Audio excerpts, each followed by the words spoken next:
Ainda sentimos os ecos do 8 de janeiro. Vocês viram? Esta semana vazaram imagens do general Gonçalves Dias, chefe do GSI, nomeado pelo Lula, portanto um ministro do presidente Lula, dentro do palácio, naquele dia da invasão pelos vândalos em Brasília.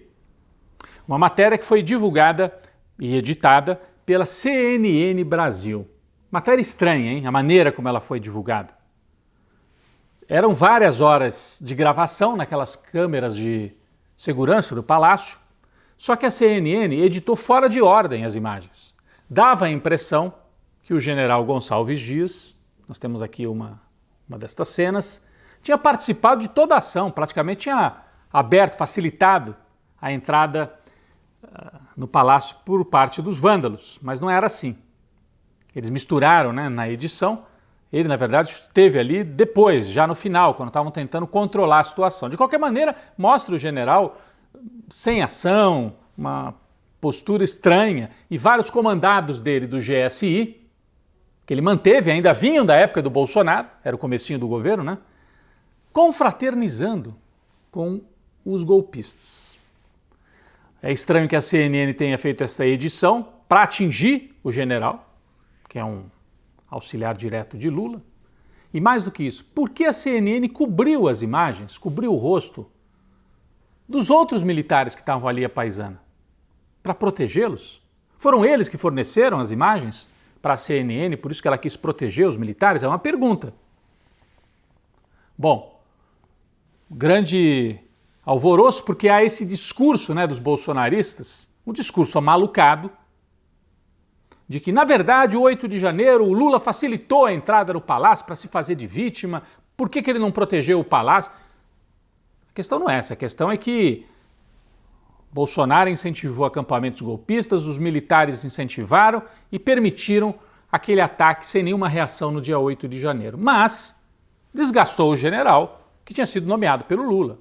Desgastou ele e pediu afastamento, gerando uma crise política. O primeiro-ministro que cai. O Lula nomeou interinamente para o lugar do general Gonçalves Dias Ricardo Capelli. Lembram? Ele foi o interventor, justamente naquele dia, 8 de janeiro, o interventor na segurança pública do Distrito Federal e agora uma espécie de interventor no GSI, Gabinete de Segurança Institucional, que nos últimos tempos tem sido ocupado por militares. Então agora um civil à frente do GSI. Toda a impressão de que a divulgação destas imagens, da maneira como aconteceu, foi uma operação da extrema-direita para desgastar o governo. Os bolsonaristas vinham reivindicando esta CPI, Comissão Parlamentar de Inquérito, sobre o 8 de janeiro, como se eles fossem vítimas e não os autores dos ataques. Cerca de 1.000 pessoas foram presas, vocês se lembram? Os primeiros 100 começaram a ser julgados. O STF transformou em réus 100 e vai transformar muitos mais. Todos eles bolsonaristas, mas numa tentativa de embaralhar o jogo, deputados, senadores ligados ao ex-presidente reivindicam uma CPI e o governo estava dizendo não precisa de CPI, o STF já está tratando, a Polícia Federal já está investigando, só que agora com esse caso do Gonçalves Dias, eles conseguiram destravar e pelo jeito vai ter mesmo a CPI. Até o governo falou, então tá bom, várias lideranças governistas, como o Randolfo Rodrigues, senador, então tá bom, vamos fazer a CPI, vamos mostrar quem é que fez a agitação e promoveu a desordem lá em Brasília. A CNN tem proximidade com o bolsonarismo e nos últimos tempos fez uma guinada para a direita de novo na sua linha editorial. Era uma notícia? Era. Você tem aquelas imagens, você tem que divulgar, mas a maneira como foi divulgada, a questão é essa. Eu estou questionando a maneira como a CNN divulgou e o momento perfeito para os bolsonaristas. Eles tentam inverter a narrativa, né? Embaralhar os fatos. Vamos ver o que vai dar esta CPI, que pode consolidar as informações. Se o governo trabalhar bem, os governistas, em vez de favorecer o bolsonarismo, pode ser um tiro no pé dos bolsonaristas e consolidar a imagem de que eles ajudaram a fomentar um golpe, tentaram dar um golpe no dia 8 de janeiro. A oposição bolsonarista trabalha, portanto, com essa tentativa de paralisar o governo, justamente no momento em que Lula vinha colhendo algumas vitórias, estava conseguindo organizar sua base no Congresso Nacional, entregou esta semana, nós temos as imagens, o chamado arcabouço fiscal, que são as novas regras fiscais para substituir o teto de gastos da época do Temer e do Bolsonaro. Sai o teto de gastos, entra o arcabouço fiscal apresentado pela equipe do Fernando Haddad e que o Lula levou ao Arthur Lira. E agora parece que as relações entre os dois estão mais pacificadas, Lula e Lira. Na sequência, virá proposta de reforma tributária. Então, seria o momento do governo colher frutos no Congresso. E justamente neste momento a oposição tenta instalar uma CPI que pode tumultuar o ambiente, atrapalhar essa retomada dos investimentos. O mercado financeiro, os empresários gostaram dessas regras fiscais apresentadas pelo Haddad, porque são cuidadosas.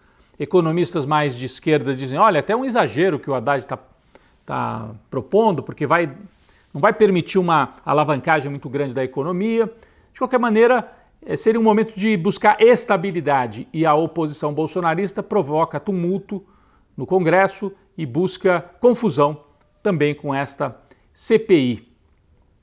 Ao voltar da China, o presidente Lula retomou a iniciativa nesse campo político e das propostas no Congresso e também a iniciativa na reação ao terror nas escolas. Vocês têm acompanhado, né, nas últimas semanas, além daquele ataque terrível em Blumenau, outros casos e a articulação na internet de grupos extremistas que tentam promover o medo. É a tática do fascismo.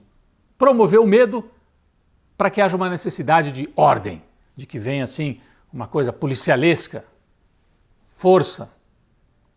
E aí, o presidente Lula esta semana reuniu ministros destas áreas correlatas, né, saúde, educação, justiça e outros auxiliares, recebeu também sugestões da sociedade, dos movimentos ligados à educação, para promover esta reação do governo contra a violência e o terror nas escolas. Tem que investigar, tem que prender os sujeitos que promovem isso na internet, usar os instrumentos, né, coibir e promover também debate, porque não adianta botar um policial na porta de cada escola 24 horas por dia. E tem uma proposta de um site do Ministério da Educação para fornecer referenciais teóricos, referenciais do que os diretores e professores podem fazer lá na ponta nas escolas. O presidente Lula falou sobre isso durante o encontro. A gente não vai resolver esse problema elevando o muro da escola. A gente não vai resolver esse problema colocando detector de metais. Eu fico imaginando as crianças sendo revistadas nas escolas. Eu fico imaginando como seria patético para os pais, para o prefeito, para o governador, para o presidente da República e para as instituições desse país, uma criança de 8 anos tem que mostrar a mochila para ser rastreada. Então, o que nós temos que fazer? Eu vou confessar uma coisa que eu penso há muito tempo. Ou seja, ou nós temos coragem de discutir a diferença entre liberdade de expressão e cretinice, ou nós não vamos chegar muito à frente. Ou nós levamos em conta a necessidade de educar os pais, porque a família tem que estar envolvida nesse processo.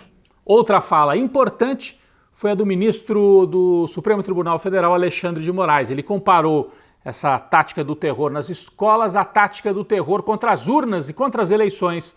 Ou seja, tudo isso promovido pela mesma extrema-direita no Brasil.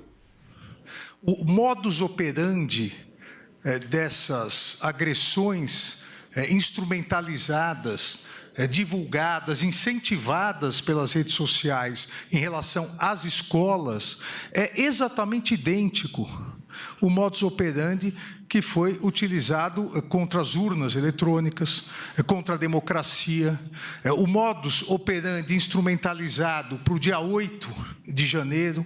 Não há nenhuma diferença. É exatamente idêntico. Ainda as redes sociais se sentem terra de ninguém. Ainda se sentem uma terra sem lei. Nós precisamos regulamentar isso. É um tema que vai continuar mobilizando a sociedade e o governo, e o Brasil não pode aceitar o terror nas escolas.